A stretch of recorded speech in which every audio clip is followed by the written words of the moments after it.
साल 2020 में ज़बीउल्लाह मुजाहिद, जो तालिबान रजीम का ऑफिशियल स्पोक्स पर्सन है, उसने ये कहा था कि भारत के साथ दोस्ती तब तक नहीं हो सकती जब तक कश्मीर का मुद्दा सॉल्व ना हो जाए और काबुल के बाद तालिबान कश्मीर को ही कैप्चर करेगा। लेकिन पिछले काफी समय से, खासकर पिछले 2-3 महीने से, जैसे जैसे तालिबान पर पीस टॉक्स तेज हो रही थी, कभी रशिया मीटिंग करवा रहा था, कभी अमेरिका दोहा में बातचीत कर रहा था, तब से लेकर अभी तक तालिबान की जो पॉलिटिकल लीडरशिप है वो भारत को आश्वासन दे रही थी कि हम भारत के साथ अच्छे संबंध चाहते हैं, भारत के साथ ट्रेड करेंगे।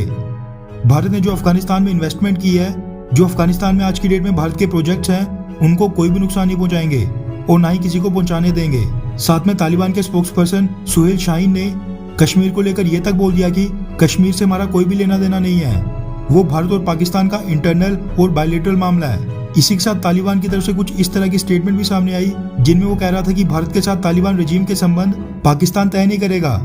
बल्कि इंडिपेंडेंट होंगे। हम भारत के खिलाफ किसी भी आतंकवादी गतिविधि के लिए अफगानिस्तान की धरती का इस्तेमाल कभी नहीं होने देंगे। ये सारी स्टेटमेंट सुनकर ऐसा लग रहा था कि नहीं, क्या पता तालिबान वाकई में बदल गया हो। लेकिन अब अफगानिस्तान से कुछ ऐसी रिपोर्ट्स निकल कर आ रही हैं जिनको देखकर तालिबान की भारत को लेकर बौखलाहट साफ नजर आ रही है, या फिर यह पाकिस्तान की भी कोई चाल हो सकती है। ये चीज तो खैर आपको पता है कि भारत ने पहले कांधार और फिर हेरात में स्थित अपने दोनों कॉन्सुलेट्स बंद कर दिए थे और उसके बाद रिसेंटली राजधानी काबुल में स्थित अपनी एम्बेसी से सारा स्टाफ भारत वापस लाकर बिल्डिंग लोकल अफगानी स्टाफ के हाथ कर दी थी। काबुल में स्थित भारतीय एम्बेसी की बिल्डिंग को तो खैर तालिबानियों ने कुछ नहीं किया, लेकिन उन्होंने कांधार और हेरात में स्थित भारत के दोनों कॉन्सुलेट्स में घुसकर वहां पर जमकर उत्पात मचाया है। रेफरेंस के लिए स्क्रीन पर आप हिंदुस्तान टाइम्स के एक आर्टिकल का स्क्रीनशॉट देख सकते हैं, जिसके मुताबिक कुछ तालिबानी आतंकवादियों ने कांधार और हेरात में स्थित भारतीय कॉन्सुलेट्स में रेड यानी छापेमारी करके वहां पर तोड़फोड़ की। हिंदुस्तान टाइम्स ने इंटेलिजेंस रिपोर्ट का हवाला देते हुए कहा कि तालिबानियों ने भारतीय कॉन्सुलेट्स में ताले तोड़कर वहां पर घुसकर कई तरह के पेपर्स के लिए छानबीन की, कपबोर्ड्स, अलमीरा वगैरह छानी। वैसे उनके हाथ में कुछ लगा या फिर नहीं, वो तो खैर रब ही जाने, लेकिन रिपोर्ट्स ये निकल कर आ रही हैं कि दोनों जगह जो भारतीय कॉन्सुलेट्स की गाड़ियां पार्क थी वो भी तालिबानी लड़ाके लूट कर ले गए।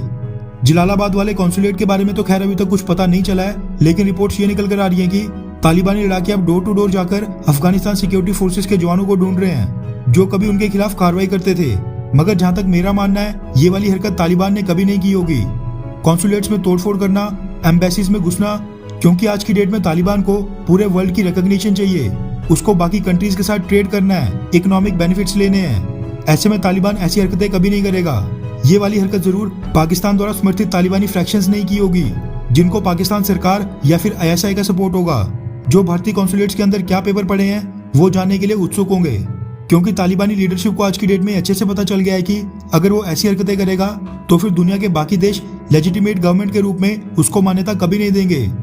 इसलिए बड़ी हद तक पॉसिबल है कि ये काम या तो पाकिस्तान द्वारा समर्थित तालिबानी गुट ने या तो फिर पाकिस्तानी खुफिया एजेंसी ISI के हैंडलर्स ने किया होगा। वैसे आपकी इस पर क्या राय है? क्या इस कांड में पाकिस्तान का हाथ हो सकता है, हाँ या फिर नहीं? नीचे कमेंट करके अपनी राय